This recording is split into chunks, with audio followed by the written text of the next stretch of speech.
उस बवाल की कर दे जिसमें एक तरफ किसान हैं, दूसरी तरफ प्रशासन। मुजफ्फरनगर के बाद आज किसानों ने करनाल में अपनी ताकत दिखाई और हरियाणा के खट्टर सरकार को निशाने पर लिया। इस वक्त दिल्ली से करीब 130 किलोमीटर दूर करनाल में किसान मिनी सचिवालय का घेराव करके बैठे हुए हैं। किसानों ने यहां मिनी सचिवालय के पास ही अपना डेरा जमा लिया है और धरने पर बैठ गए हैं।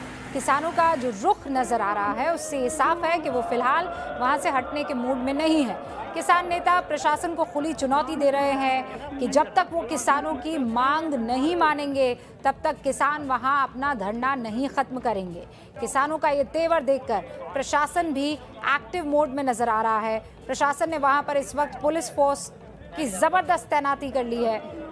करनाल के अलावा आसपास के इलाकों में इंटरनेट सेवा बंद करने की बात भी कही जा रही है।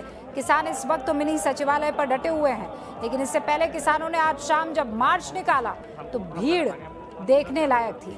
पुलिस ने वाटर कैनन का इस्तेमाल किया, लेकिन किसान पीछे नहीं हटे। राकेश टिकैत ने ट्वीट भी किया कि वाटर कैनन की बौछार से हरियाणा सरकार किसानों की आवाज दबा नहीं सकती है।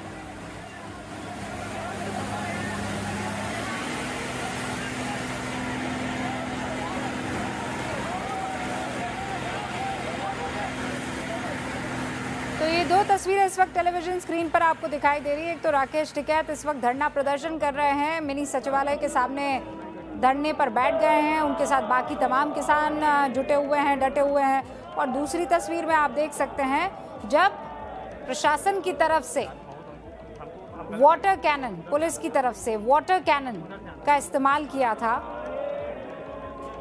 करनाल में आज किसानों की महापंचायत हुई क्यों थी, अब ये समझ लीजिए आप। इसीलिए बुलाई गई थी क्योंकि कुछ दिन पहले करनाल में पुलिस के लाठीचार्ज में किसान की मौत हो गई थी। 28 अगस्त को करनाल में किसानों ने हरियाणा सरकार का विरोध किया था। इसके बाद पुलिस और किसानों के बीच करनाल में बस्ताड़ा टोल प्लाजा जो है वहां पर झड़प हो गई। इसमें हरियाणा पुलिस ने किसानों पर लाठीचार्ज किया। इसी लाठीचार्ज में किसान की मौत की खबर आई। उसी के बाद से किसान हरियाणा सरकार से बहुत नाराज चल रहे थे और इसीलिए आज पूरा का पूरा काफिला पहुंच गया करनाल। किसान संगठनों ने हरियाणा सरकार के सामने कुछ मांगे रखी हैं। इसमें सबसे बड़ी मांग यह है कि एसडीएम आयुष सिन्हा के खिलाफ हत्या का केस दर्ज किया जाए। किसानों का आरोप है कि एसडीएम ने प्रदर्शनकारी किसानों का सर फोड़ने की बात कही थी, वीडियो वायरल हुआ था, इसीलिए सख्त से सख्त कार्रवाई हो।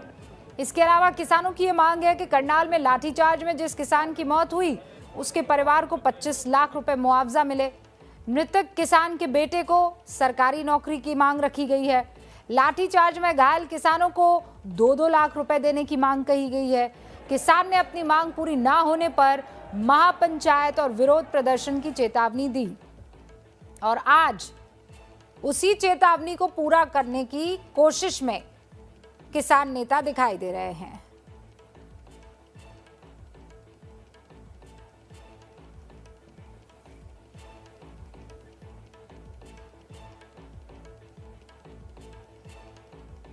कोई कलवल बता देगा प्रशासन, हमारे कहने से थोड़ा। हमारा गेट पर कब्जा हो गया।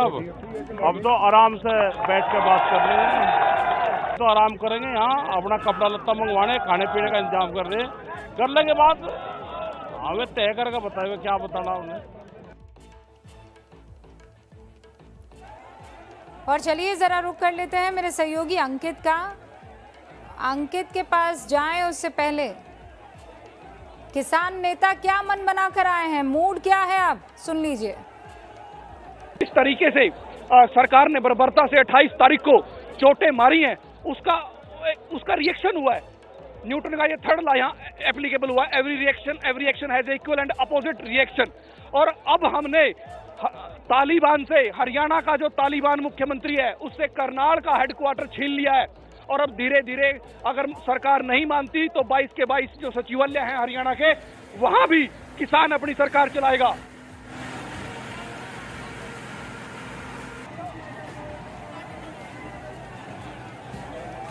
अब ये मामला किसान वर्सेस प्रशासन का पहुंच गया है करनाल। ठीक है, डेरा डाला हुआ है मिनी सेक्रेटरिएट के सामने। जब तक एसडीएम के खिलाफ ऊपर पर्चा नहीं होता तब तक डेरा जा ही डालेंगे।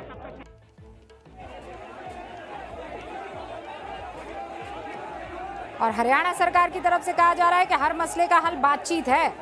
आंदोलन में कई तरह की मांगे की जाती है, हर मांग को थोड़ा ही पूरा किया जा सकता है। सुनिए। देखिए, ऐसा होता है आंदोलनों में तो बहुत सारी मांगे की जाती हैं, अब वो क्या करना है क्या नहीं करना वो हम सोचेंगे। हरियाणा जो महापंचायत है वो खासतौर से एसडीएम की शब्दावली को लेकर के थी, तो सरकार को विचार कर रही है एसडीएम की शब्दावली को? नहीं, हम अभी कोई विचार नहीं। कोई लिखित जवाब आया सर एसडीएम का? नहीं, कोई विचार नहीं।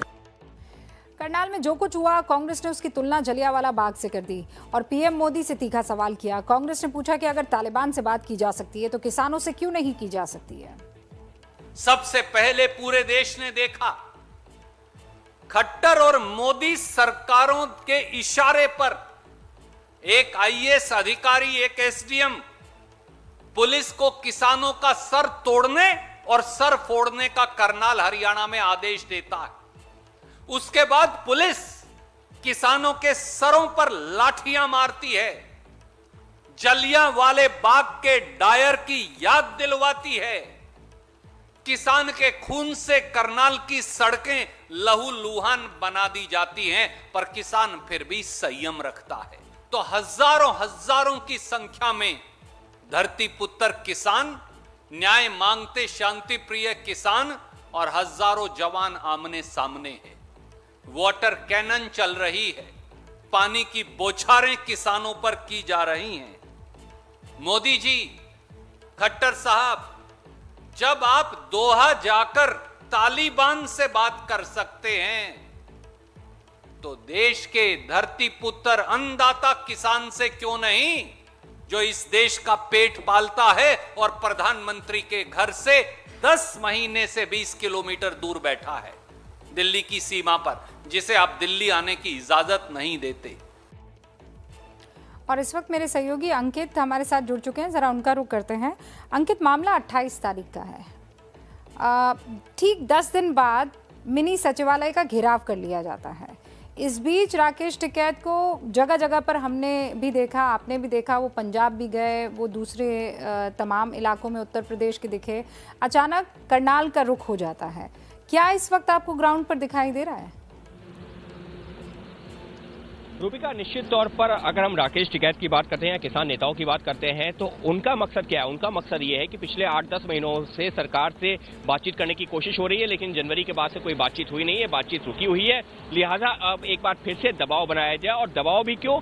क्योंकि अभी अगले जो है साल की शुरुआत में अलग अलग राज्यों में चुनाव हो रहे हैं, जिसमें उत्तर प्रदेश, उत्तराखंड भी शामिल है, पंजाब भी शामिल है। लिहाजा एक तरीके से दबाव बनाने के लिए एक नई रणनीति पर काम किया गया है।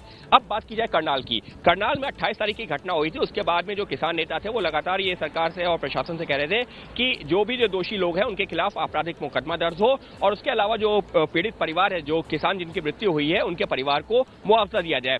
उस मांग को लेकर के आज दोपहर में भी, कल भी बात हुई थी, वो विफल हुई। आज दोपहर में जब एक बार जो है किसान बड़ी संख्या में जुट गए थे, फिर प्रशासन ने उनको बुलाया, किसान नेताओं को, आइए हम आपसे बातचीत करते हैं और आपकी जो भी मांगे हैं उन पर विचार करते हैं। लेकिन इस तरीके से अड़ा नहीं जा सकता। करीबन 2 घंटे तक बैठक हुई, लेकिन बैठक बेनतीजा रही। अब क्या है, वो बैठक जो बेनतीजा रही, जो किसान अपनी मांग को लेकर के प्रशासन के पास गए थे, अब उन्हीं मांगों को लेकर के वो सड़क पर हैं। वो भी तब जब प्रशासन ने एक तरह से मौन स्वीकृति दी है।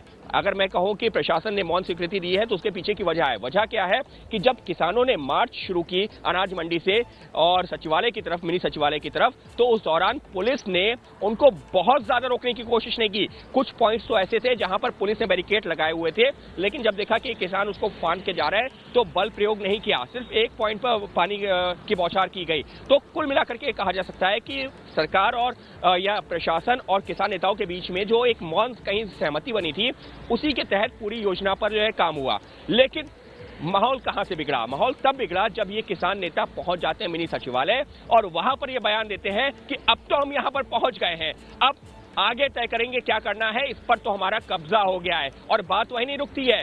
कहा तो ये भी जाता है कि हरियाणा के 22 जो इस तरीके के मुख्यालय हैं, जो मिनी सचिवालय हैं, वहां पर अब अगर सरकार नहीं मानी तो हम कब्जा करेंगे। तो अब यहाँ पर से जो है वो गतिरोध जो बीच में लग रहा था कि हो सकता है कि इस मार्च के बाद में खत्म हो जाए, अब बढ़ता दिख रहा है। और अगर बातचीत से ये रास्ता नहीं निकलता तो यकीन मानिए आने वाले दिनों में ये गतिरोध और ज्यादा बढ़ सकता है, माहौल और ज्यादा संवेदनशील हो सकता है।